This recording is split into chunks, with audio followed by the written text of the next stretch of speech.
kind of sealed the deal for Seattle in the game on Sunday up at Lumen Stadium. And there is some sentiment out there that maybe the Rams kind of did Kupp dirty.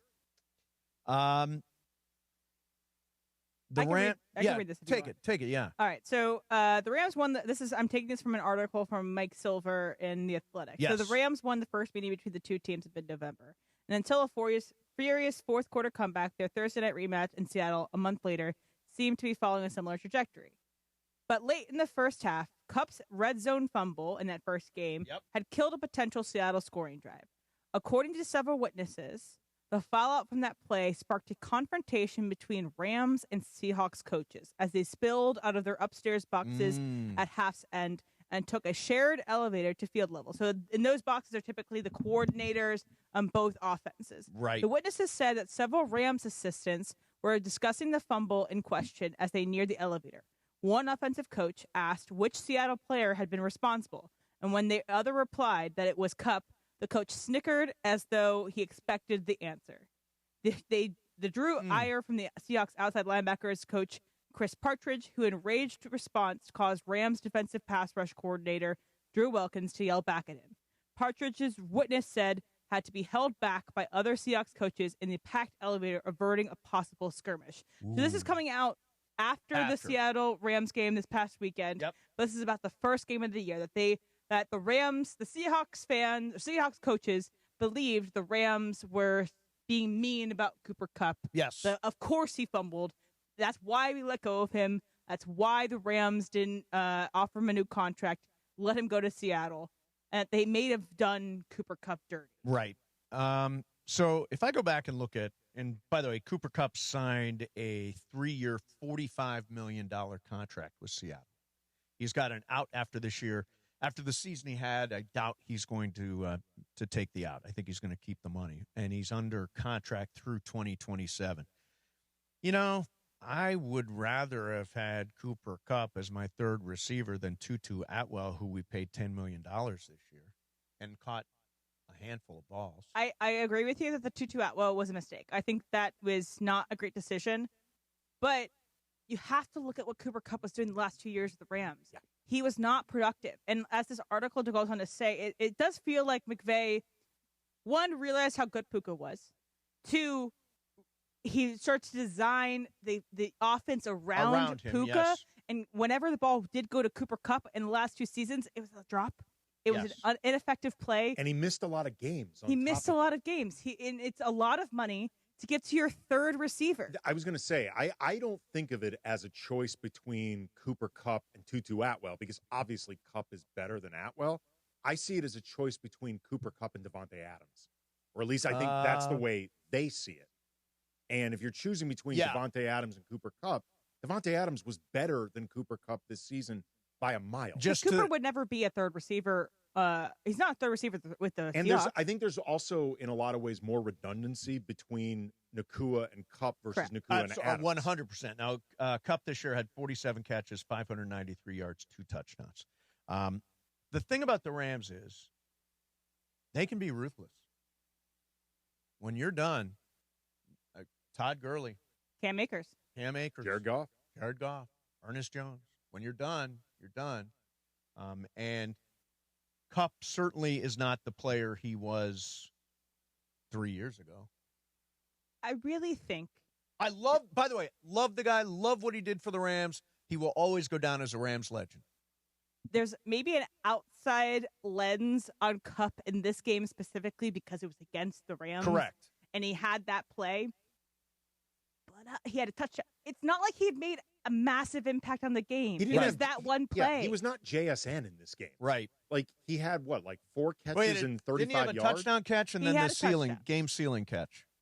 2 plays. That if it was someone else other than Cooper Kupp, we wouldn't be having this conversation. Correct. And I think that Cooper Kupp is a fantastic blocking wide receiver. Still. But I think the Rams also realized that their tight ends were better at that now and also didn't necessarily need 2 blocking wide receivers. And listen, I'm not a believer in, and I think the Rams follow this, you don't pay for past performance, you pay for future performance. And Cooper Kupp had a very, very mediocre year with not a lot of impact for Seattle this year. Again, I see it more as, and I think, this is the way I gathered, the Rams saw it at the time. It was a choice between Kupp or Adams because they did not think they would be able to financially have Kupp, Adams, and Nakua. And Right. Adams gave them something they never had, Right. which is that red zone threat, Yes. that deep, the home run balls. When Cooper Kupp and Nakua together were redundancy. Yep. They were versatility with Adams and Nakua. Though Adams got the injury at the end of the year, was not as effective in the postseason, though he did still have a touchdown in that game. I just feel like, one, it's a little weird that the author held that story until About after the Rams in Seattle was about eliminated. the dust up? Yeah, it's like, why didn't you report this when it happened? Like, it feels a weird thing to hold on for so long. It just feels like Seattle wants to nana into the Rams' faces, additional that they beat them, but also that you guys are bad people. Well, yeah, I mean, I think Paul Brown, I quote him all the time.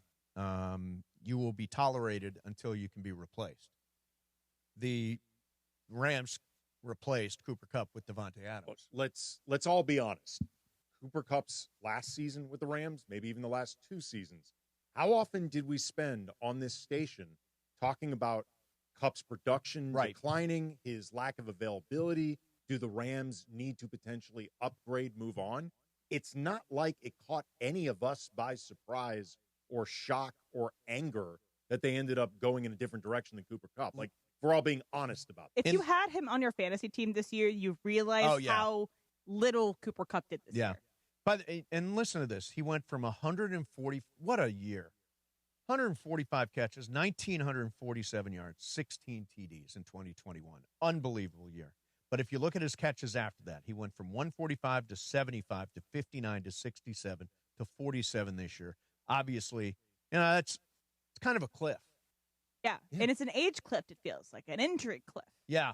A style of play. I mean, the guy plays incredibly hard with a lot of physicality. Like, the same concerns that we have about Nakua now in terms of the style of play and the impact on his career and his body. That's what we were talking about with Cooper Kupp. And by the way, sneak preview of coming attractions, we will reach this point with Puka too. Right. Yeah. And I assume that the Rams will be as cutthroat as they were with Cooper. And I think that I want to clarify too, this is not coming from Cooper Kupp. Cooper Kupp didn't speak to the media afterwards. He was all class. He talked to Stafford because they're close, and he said that no one reached out to him besides McVay and Stafford after that deal didn't go through. But it does feel like Seahawk fans wanting to dunk and say, ha, we got Cooper Kupp. And it's like, well, and Ernest Jones, too. And Ernest Jones actually has talked a lot about it. Right. And Ernest Jones is good, and I think that we also could have used Ernest Jones. Well, the Rams don't, as an organization, I mean, tell me what you Ramily. Ernest Jones thought he was going to get paid big, and the Rams do not really value the linebacker position. Well, we signed Nate Landman. And then his production went off a cliff. His production did fall off. But Nate Landman was Landman was not exactly like a marquee signing. He was... Well, wait a minute. He got off to a really good start. No, I'm saying when they acquired him, he was for pennies. He had the peanut punch thing going on. But when they got him, it's not like everyone's like, bleep, no. They just got Nate Landman. No, not at all. But I get what you're saying, though, that sometimes the Rams feel like they have one way they do things. They do one thing one way. It's offense. And sometimes hubris comes before the fall. You lose by the things that you don't address, which we've been talking about all week. They didn't address their secondary. They didn't address their special teams. But it feels at times, though, that the Rams are like, we'll win anyway with 60 points. And I don't think that that's going to be true forever. Yeah, definitely not. All right, Bergman's coming in here now. He canceled on us at 1:15. Yeah, he pushed us. He was like, I'm big time.